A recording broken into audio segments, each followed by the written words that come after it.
और भरत शर्मा 2 के नाम से जाने जाते हैं। निर्गुण एगो गुरुदेव के गावल दो लाइन सुना देता। कैसे कि हमार पेट भरेला उन्हें के गीत से हमरे ना भोजपुरी समाज के एगो वहाँ के गुरु बानी। बहुत ही अच्छा भोजपुरी की अश्लीलता को लेकर के भरत शर्मा सर ने कहा, भरत शर्मा नाम हमारे माता पिता ही रख ले बानी। पहले के लोग गायक, गीतकार, संगीतकार साधना करते थे। अगर तो चलते चलते गीत लिखा था, चलते चलते गाए तरह। और सबसे बड़ा दुख के बात बा कि 1000 में एगो गीत गाई या भोरे रव रिलीज बा। वैद मुआ रोगी मुआ, वैद मुआ रोगी मुआ, मुआ सकल संसार, एक कबीरा नाम हुआ। नमस्कार, मैं हूं छोटी तिवारी और आप देख रहे हैं समाचार आप तक। जैसा कि आप सभी जानते हैं कि हम आपके सामने नए नए कलाकारों के लाते हैं और आपसे साझा कराते हैं। तो हमारे साथ उपस्थित हैं जाने माने भरत शर्मा के परम शिष्य भरत शर्मा 2। तो हम जानते हैं इनसे कि कहाँ से आए हैं और अभी गायकी के बारे में क्या कुछ कहना चाहेंगे।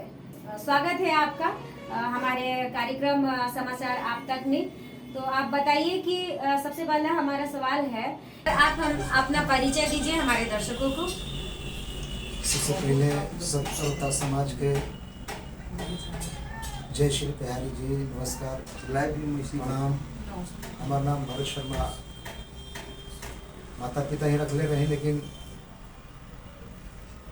परम पूज्य श्री बिहारी जी के परम शिष्य दीवानी और संगीत के भोजपुरी के मसीहा कहीं, भोजपुरी के धरोहर, भोजपुरी के स्वाभिमान, मान सम्मान जे कि आजीवन अभी तक वहाँ के समर्पित बानी गुरुदेव श्री भरत शर्मा व्यास जी के प्रणाम करते हुए।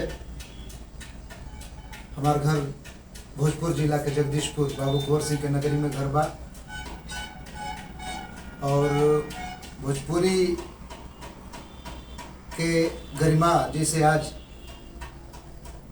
अश्लीलता, मान सम्मान पर ठेस, हमारे गुरुदेव श्री भरत शर्मा व्यास जी भी भोजपुरी के मान सम्मान खातिर लड़ता नहीं, हमने के भी पीछे पीछे वहाँ के पीछे बानी गया। सर, तो ये बताइए कि जैसे कि भरत शर्मा जी जो हैं ये अश्लीलता को खत्म करने के लिए ये जो चला रहे हैं, तो इस पर आप क्या कहना चाहेंगे? एक हम कह चाहब कि सिर्फ भरत शर्मा व्यास ही ना, पूर्वज लोग के स्वर्गीय भिखारी ठाकुर जी, स्वर्गीय महेंद्र मिश्रा जी, बढ़िया बढ़िया गीतकार तारकेश्वर मिश्र राही जी, पांडे नगीना जी, जे भी वो लोग समाज में परोसलस, मंजुल जी आज सराहनीय बा। और भोजपुरी विश्व स्तरीय भोजपुरी बा, लक्ष्मण साहबादी जी भोजपुरी फिल्म गीत लिखली, ये सब सराहनीय बा। आप भोजपुरी के सबसे बड़ा बात कि माँ लता जी, स्वर्गीय रफ़ी साहब, स्वर्गीय किशोर साहब से उन लोगों ने गवाया। भोजपुरी की ये गरिमा है, भोजपुरी के ही गरिमा बा। हमारा दुख होता कि भोजपुरी कार्यक्रम में अश्लीलता और माने भोजपुरी के माटी के चीज़ जो होला, पूर्वी, निर्गुण और टाइप के बढ़िया बढ़िया श्रोता नइखन भोजपुरी के नाम पर नइखन जुट पावत कि भोजपुरी होता तो अरे हो जा, कहा जाएगा बहु जाता, माने होई फलान हुई चिलान हुई। लेकिन दुख के बात बा कि गुरुदेव इतना बड़ा बढ़िया चीज अभी तक इतना उम्र तक वहाँ के गीत सुनल जाला, हर घर में, हर परिवार में, हर जगह वहाँ के माननीय प्रतिष्ठित बानी बढ़िया से ही जी। तो ये कैसा मुहिम चलाया जा रहा है? इस अश्लीलता को खत्म करने में आपका कहाँ तक दायित्व है? आप क्या कर रहे हैं, क्या ऐसा प्रयास कर रहे हैं आप इसको खत्म करने के लिए? हमारे लगने से सिर्फ नहीं होगा, और हमारे जैसे जितने भी छोटे बड़े कलाकार हैं सब लोग को एकत्रित हैं होना पड़ेगा, क्योंकि पैसा बड़ी चीज़ नहीं है, प्रतिष्ठा बड़ी चीज़ है।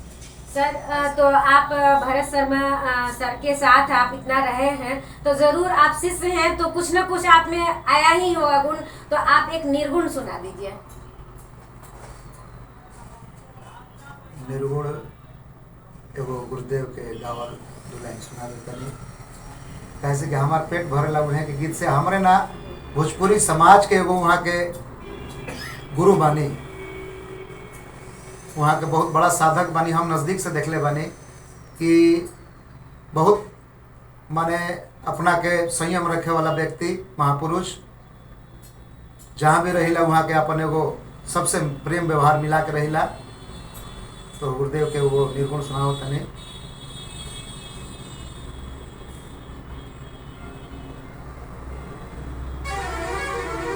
वैद मुआ रोगी मुआ,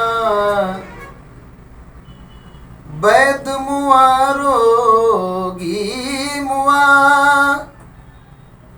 मुआ सकल संसार, एक कबीरा नाम हुआ, जाके नाम आधार। जे जे गईल से भुलाइल, लौट के नया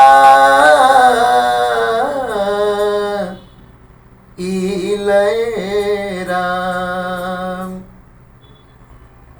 जाने कहाँ अझुराइल, जाने कहाँ अझुराइल, समझ में नया इले राम, समझ में नया इले राम। जगले केहू केहू सुतले, जगले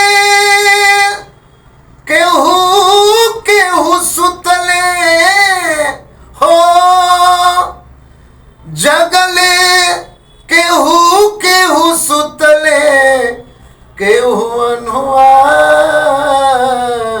इले राम, केहू केहू भकुआइल, केहू केहू भकुआइल, समझ में नया इले राम, समझ में नया इले राम। क्या बात है, बहुत ही बढ़िया आपने निर्गुण गाया।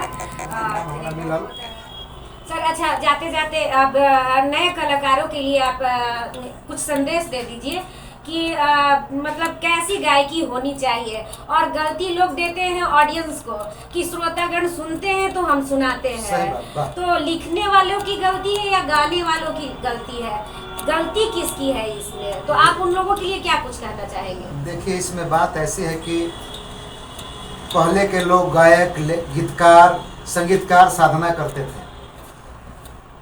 पहले लोग गीतकार लोग आध्यात्मिक किताब पढ़ते थे, भिखारी ठाकुर जी का रामायण, गीता, महाभारत पढ़ते थे, तब वो लोग गीत लिखते थे।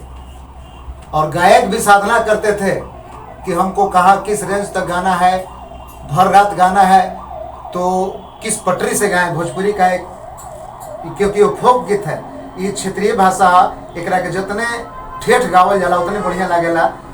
तो हम ये कहल चाहब कि अगर तो चलते चलते गीत लिखाता, चलते चलते गाए गाए तरह। और सबसे बड़ा दुख के बात बा कि 1000 में एगो गीत गाई है भोरे रव रिलीज बा। संगीत के ही उपहास होता, संगीत के महिमा, यही संगीत के गरिमा के अवहेलना होता। कैसे कि संगीत, माँ लता जी से भी पूछल गई कि संगीत तुम्हां के कहनी कि हम कुछ नहीं की, संगीत इतना महाविद्या बा कि मैं पारंगत मुश्किल बा, हम चलते चलते कैसे गीत लिख ले, आ चलते चलते गा के कैसे स्टार बन जाए। तेमें श्रोता के भी दोष बा। हम श्रोता से भी चाहब कि जो गीत हम बाजार में सुना तनी वो गीत घरे सुनी। गीत संगीत का मतलब होला कि घर परिवार में बैठ के सुनी।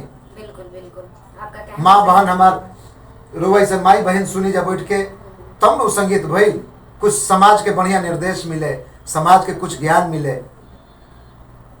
बहुत बढ़िया आपने कहा। तो दर्शकों, सर ने बताया कि किस तरीके से लोग को गाना लिखना चाहिए या फिर लोगों को सुनना चाहिए। ऐसी गाने नहीं होनी चाहिए जो कि हम घर परिवार में बैठकर ना सुन पाए।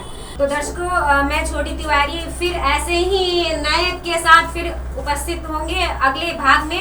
तब तक के लिए हमें दीजिए इजाजत। नमस्कार।